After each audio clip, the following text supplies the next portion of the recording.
शाह साहब हैं जो कानून व्यवस्था देखते हैं, उन्होंने राज्यसभा में खुले मंच से कहा कि जितना लोग अम्बेडकर अम्बेडकर अम्बेडकर हल्ला करते हैं, अगर उतना भगवान का नाम ले तो मोक्ष प्राप्त हो जाएगा। मोक्ष मिला कुंभ के मेले में।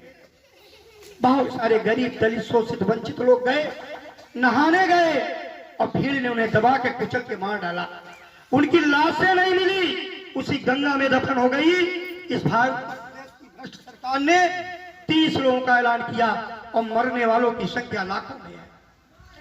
अगर आप कुछ दे नहीं सकते हो तो आपने बुलाया, हमें न्योता दिया कि आओ कुंभ में 140 साल का अमृतकाल है, नहा लोगे तो अमर हो जाओगे, और बुलाया तो व्यवस्था करनी चाहिए। ठीक है, व्यवस्था नहीं हो पाई, आप पैसे डकार गए, सरकार के धन का बंदर बांट दिया, तो जो मेरे गांव से गए भाई बहन बुजुर्ग बाप दादा छोटे बच्चे दब के मर गए, उनकी लाश तो घर भिजवा देते। आज गंगा के किनारे, नदी के किनारे चील कौवे और कुत्ते नोच के लाशों को खा रहे हैं, और यहां से लेकर दिल्ली तक हल्ला हो रहा है, कोई खोदने वाला नहीं। और कहते हो कि अम्बेडकर अम्बेडकर अम्बेडकर कहते हो। तुम्हारा भगवान कोई हो सकते हैं, हम धर्म पे नहीं जाना चाहते हैं। धर्म हम भी मानते हैं, हिंदू हम भी हैं, हिंदू आप सब है, सबके घरों में पूजा होती है, किसी न किसी देवता को मानते हैं। लेकिन बाबा साहेब भीमराव अम्बेडकर एक ऐसे व्यक्ति रहे जिनको हमारा गरीब दलित पिछड़ा शोषित अल्पसंख्यक समाज जिन्हें भगवान के रूप में पूछता है। आज इस कुर्सी पे बैठने का अगर किसी ने दिया तो बाबा साहब जो भीमराव अम्बेडकर की मूर्ति लगी है, उनके नियम कानून के बनाए जाए। रास्ते पे मुझे अधिकार मिला, वो मेरे लिए भगवान है, मेरे लिए भगवान नहीं जिसे मैं देख नहीं पाता हूँ, जो आसमान में घूमता है और उसको मान करके मैं पूजा करता हूँ।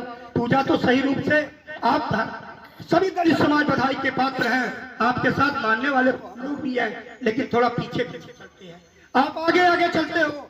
आप बाबा साहब की मूर्ति मटिया में लगाए, आप उनकी पूजा करते हो।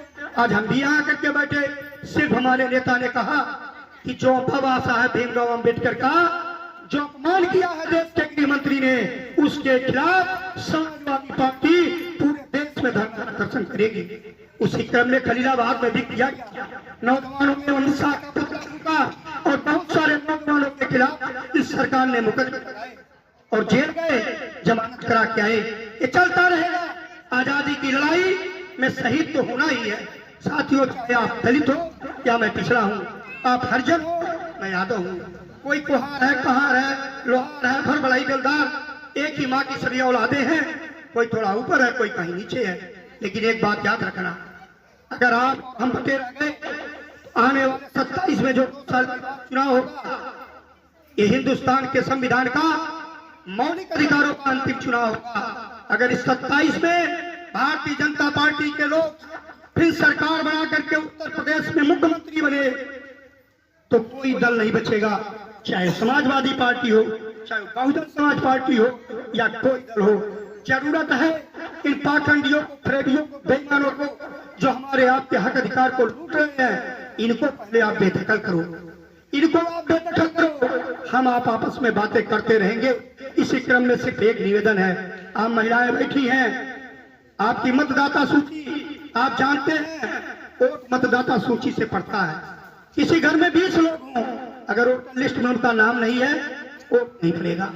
और इस भारतीय जनता पार्टी के लोग आपके घरों से वोटों को काट दे रहे हैं। 80 साल की दादी माँ का वोट नहीं है, जो जब से आई बालिग होकर के वोट देती है, और आज वोटर लिस्ट में आप देखोगे तो नाम नहीं है। सबसे जरूरत है कि आप लोग अपने गांव के जो नेता हैं, जिम्मेदार लोग, चलने वाले लोग हैं, उनसे कहो कि अगर आप राजनीति करते हो तो पहले वोटर लिस्ट लाओ, हमको दिखाओ हमारे घर में कितने वोट हैं। अगर उसमें किसी का 18 साल से ऊपर किसी भी व्यक्ति का वोट नहीं है, उनसे करके वोट का फार्म भर के जिम्मेदार लोगों को, अपने इस मटियाना के लोग सुरेश चंद्र राव जी को दो।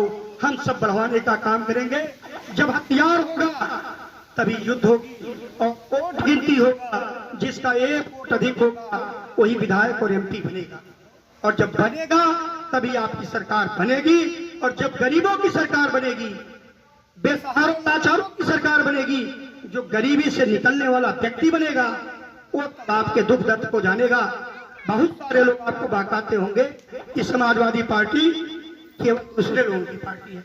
अब बताओ, अगर 100 नंबर की पुलिस अखिलेश यादव ने चलाया तो जब आप 100 नंबर पे डायल करते हो तो क्या वो पूछती है क्या कि आप समाजवादी पार्टी के कार्यकर्ता हो क्या? वो पूछती है कि आप कहां से बोल रहे हैं, आप अपना लोकेशन दीजिए। और 10 मिनट के अंदर बिना जात धर्म पूछे वो एम्बुलेंस या 100 नंबर की गाड़ी आपके पास आती है। अगर एम्बुलेंस को आपने कॉल किया तो आपको अस्पताल ले जाती है, उस अस्पताल से बड़े अस्पताल ले जाती है और आपको दवा कराती है।